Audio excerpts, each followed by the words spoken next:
আমাদের জীবনে ওঠা পড়া লেগেই থাকে। ওঠার সময়টা আমরা কিন্তু বেশ আনন্দের সাথে আমরা পার করে দিই, কিন্তু যখন পড়াটা হয় তখন আমরা বেশ মুষড়ে পড়ি, চিন্তিত হয়ে পড়ি যে কিভাবে ওই সময়টাকে পার করব। এরকম সময়ে ভগবান কি করেন, কাউকে না কাউকে, কারো না কারো হাত ধরে সাহায্য পাঠিয়ে দেন আমাদের কাছে।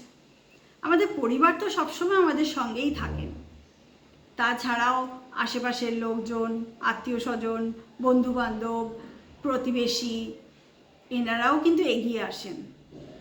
তো অনেক রকম উপকার কিন্তু আমি পেয়েছি। তার মধ্যে থেকে 3টে উপকারের কথা আমি আজ বলছি।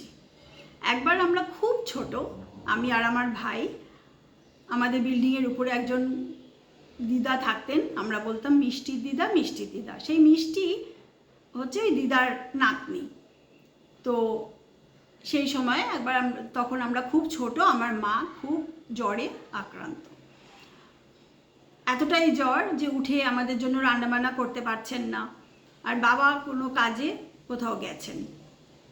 তো সেইটা শুনে আমাদের ওই দিদা দুপুরবেলা এক থালা ভাত, সব রকম 5 রকম তরকারি, মিষ্টি, চাটনি, দই সব নিয়ে উপস্থিত।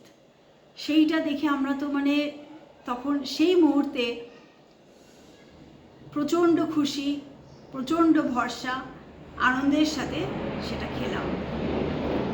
সেই যে একদিনের সেই উপকার, সেটা কিন্তু আজও ভোলা যায়নি। আরেকটা হচ্ছে, আমার বিয়ের পরে আমার মা যখন সাংঘাতিক অসুস্থ হয়ে পড়েন, তখন আমাকে যেতেই হবে, এরকম একটা অবস্থা। তো আমার ছোট্ট ছেলে তখন, তার পরীক্ষা চলছে। তো আমার এক বান্ধবী পাপিয়া, সে বলে যে আমি রেখে দিচ্ছি, তুমি যাও, নিশ্চিন্তে যাও। সে রেখে দেয় আমার ছেলেকে, এবং আমি আমার মায়ের জন্য চলে আসি কলকাতায়।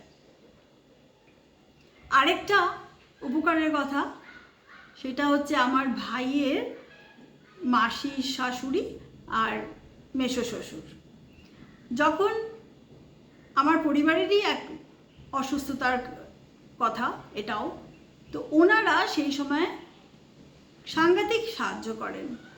নিজের বাড়িতে রেখে যত্ন করে, রান্নাবান্না করে, খাইয়ে দাইয়ে, হাত ধরে একদম ডাক্তারের কাছে অবধি নিয়ে যাওয়া, নিয়ে আসা, সবটা। আর অনেকটা মানসিক ভরসা দেন। এইসব জিনিস, এইসব উপকারের কথা কিন্তু ভোলা যায় না। আমরা রিটার্নে কিছু করতে পারি না, কিন্তু ভুলতেও পারি না। এনাদের জন্য থাকে সবসময় সম্মান, ভালোবাসা আর অনেকটা শুভাকাঙ্ক্ষা। আপনারাও দেখুন আপনাদের জীবনে কঠিন সময়ে কখন কারা কারা অনেকটা উপকারের হাত বাড়িয়ে দিয়েছেন।